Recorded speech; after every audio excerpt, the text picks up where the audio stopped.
Hello friends, स्वागत है आपका हमारे channel Bihar board online classes में। तो आइए चलिए हम लोग आज इस वीडियो में पढ़ने वाले हैं कक्षा 10वीं के वास्तविक संख्याएं प्रश्नावली 1.2। तो चलिए देखते हैं हम लोग।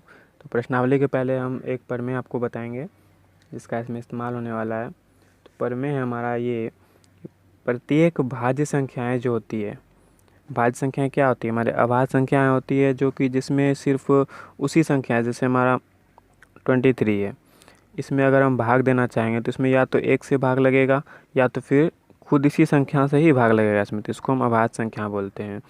और भाज्य संख्या हमारी होती है जिसमें 2 से या 3 से या 4 से किसी से भी भाग दिया जा सकता है, उसे हम भाज्य संख्याएं बोलते हैं। तो प्रमेय है हमारा, प्रत्येक भाज्य संख्या को, जैसे हमारा कोई भाज्य संख्या है, जैसे हमारा 22 है, ये हमारा एक भाज्य संख्या है, इसे हम 2 से भाग दे सकते हैं, 11 से भाग दे सकते हैं, बाकी खुद से तो भाग लगेगा ही, 1 से लगेगा, तो इसे हम भाज्य संख्याएं बोलते हैं। तो प्रमेय हमारा, प्रत्येक भाज्य संख्याओं को अभाज्य संख्याओं के एक गुणनफल के रूप में व्यक्त किया जा सकता है तथा यह गुणनखंड अभाज्य गुणनखंडों के आने वाले क्रम के बिना अद्वितीय होता है। देखिए हमारा 22 ऐसे हम गुणनखंड के रूप में लिख सकते हैं, इसे 2 गुना 11 हमारा गुणनफल के रूप में लिख सकते हैं। ये हमारा भाज्य संख्या है, लेकिन ये जो गुणनखंड हुआ ये हमारा अभाज्य संख्या है, गुणनखंड हुआ, क्योंकि यहाँ देखिए हमारा 11 जो है ये गुणनखंड में, ये हमारा अभाज्य संख्या है। तो यही प्रमेय में कहता है। तो चलिए हम देखते हैं प्रश्नावली क्या है।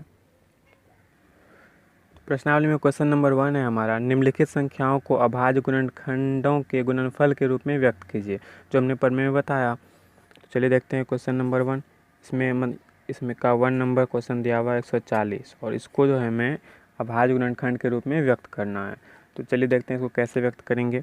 यानी हमारा 140 है, इसको हमें अभाज्य गुणनखंड के रूप में लिखना, तो ऐसे डायरेक्ट आप लिख सकते हैं या फिर इसका एलसीएम ले सकते हैं।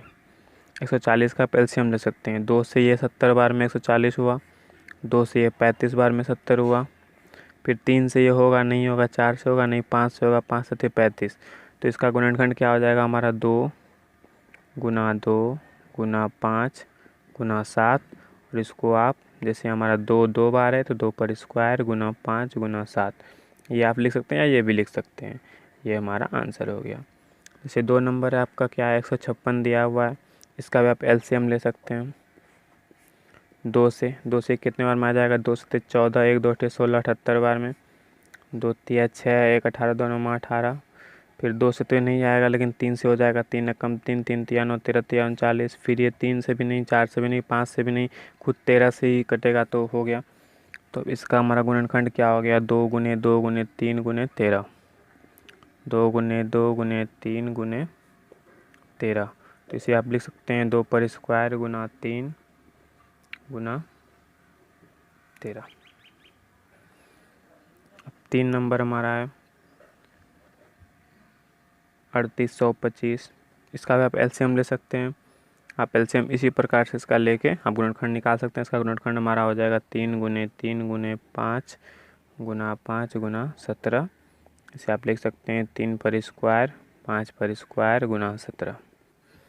नंबर 4 हमारा है 5005, इसका भी आप एलसीएम लेके निकाल लीजिएगा। इसका हो जाएगा 5 गुना 7 गुना 11 गुना 13।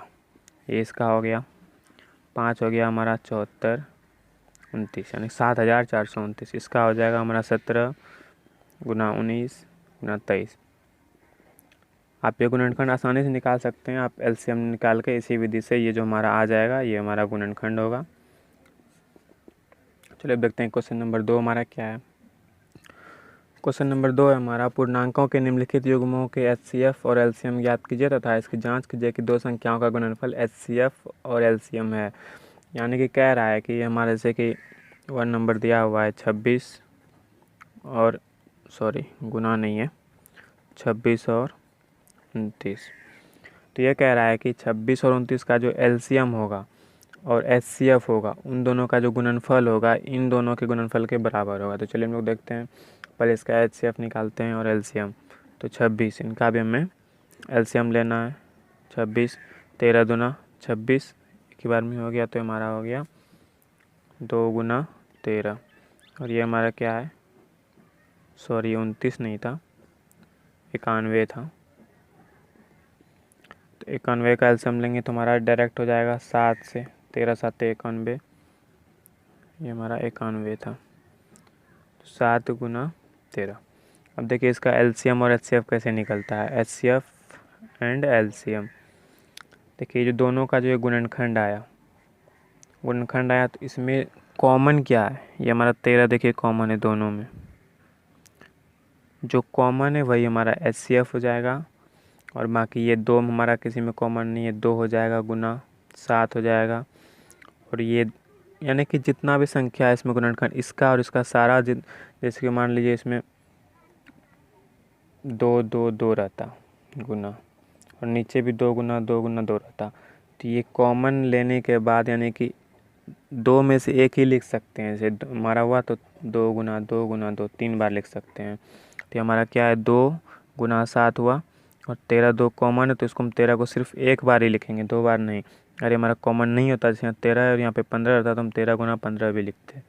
तो चलिए हमारा हो गया 2 गुना 7 गुना 13, ये हमारा हो गया 182। यानी कि एचसीएफ आ गया 13 और एलसीएम आ गया 182। इसे हम अभाज्य गुणनखंड विधि कहते हैं, यानी कि अभाज्य गुणनखंड विधि से एचसीएफ और एलसीएम निकालना।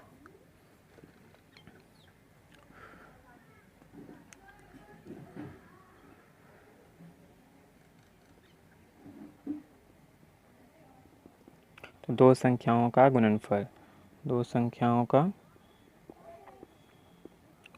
गुणनफल हमारा 26 गुना 91 हो जाएगा हमारा कितना, 26 गुना 91 करेंगे तो हमारा 2366 आ जाएगा। अब एचसीएफ गुना एलसीएम करेंगे तो एचसीएफ हमारा कितना था, 13 था गुना 182 था, तो ये भी हमारा हो जाएगा 2366, यानी कि दोनों हमारा बराबर है। तो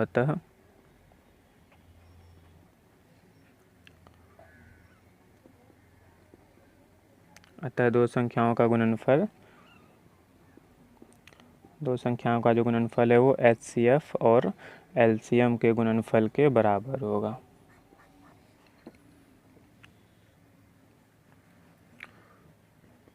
दो नंबर हमारा है 510 और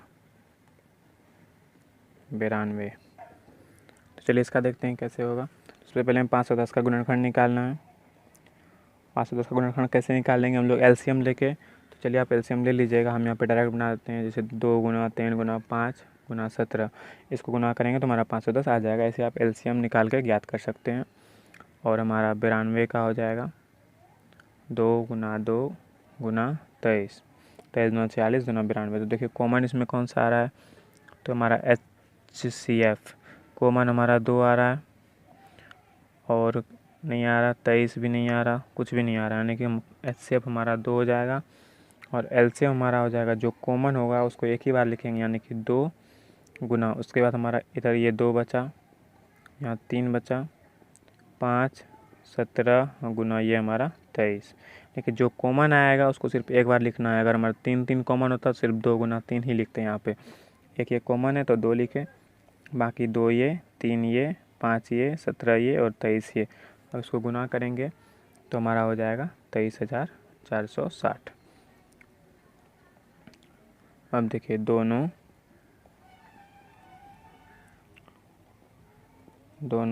संख्याओं का गुणनफल बराबर क्या कह रहा है, एचसीएफ और एलसीएम के गुणनफल के बराबर है। तो संख्या गुणनफल क्या आ जाएगा, 510 गुना 92, और एचसीएफ हमारा 2 आ गया और एलसीएम 23,460। तो 510 और 92 को गुना करेंगे तो हमारा हो जाएगा 46,920, और ये भी हमारा हो जाएगा 46,920, यानी कि दोनों जो हमारा आपस में बराबर है। अतः दो संख्याओं का गुणनफल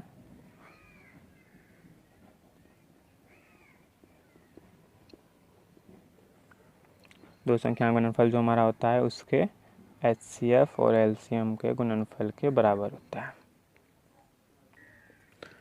चलिए अब देखते हैं 3 नंबर हमारा है 336 और 54। तो इसका सबसे पहले हम लोग गुणनखंड निकालेंगे। तो 336 का गुणनखंड हो जाएगा हमारा 2 गुना 2 गुना 2 गुना 2 गुना 3 गुना 7। या एलसीएम लेके निकाल सकते हैं, ज्ञात कर सकते हैं।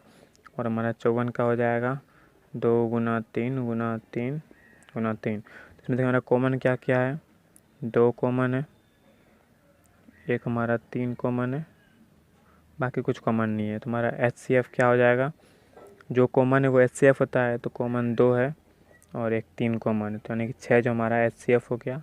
और LCM क्या हो जाएगा, जो कॉमन है उसको सिर्फ एक बार लिखेंगे तो 2 हुआ, उसके बाद बाकी एक, तो ये 2 हो गया कॉमन का, बाकी इधर कितना है 3 है, 2 गुना 2 गुना 2 और एक 3 हमारा एक कॉमन का हो गया, बाकी इधर कितना बचा 2 और इधर हमारा 7। इस टोटल को हम लोग मल्टीप्लाई करेंगे तो हमारा जाएगा 2 दूना 4 दूना 8 दूना 16 और 48, ये हमारा हो जाएगा टोटल 3024। तो अब देखिए क्या था, हमारे दोनों संख्याओं का गुणनफल यानी कि 336 गुना 54 और HCF गुना LCM। HCF हमारा 6 था और LCM था हमारा 3024। तो इसको गुना करेंगे तो हमारा हो जाएगा 18,144 और 6 गुना 3024 करेंगे तो ये भी हमारा हो जाएगा 18,144, यानी कि दोनों बराबर है। तो अतः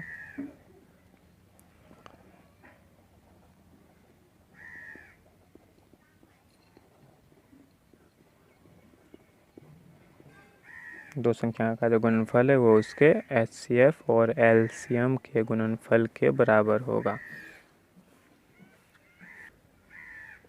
देखते हैं 3 नंबर हमारा क्या। 3 नंबर हमारा क्वेश्चन है कि अभाज्य गुणनखंड विधि द्वारा निम्नलिखित पूर्णांकों के HCF और LCM ज्ञात कीजिए। एक हमारे पूर्णांक दिए गए हैं और उनका LCM और HCF ज्ञात करना है अभाज्य गुणनखंड विधि से।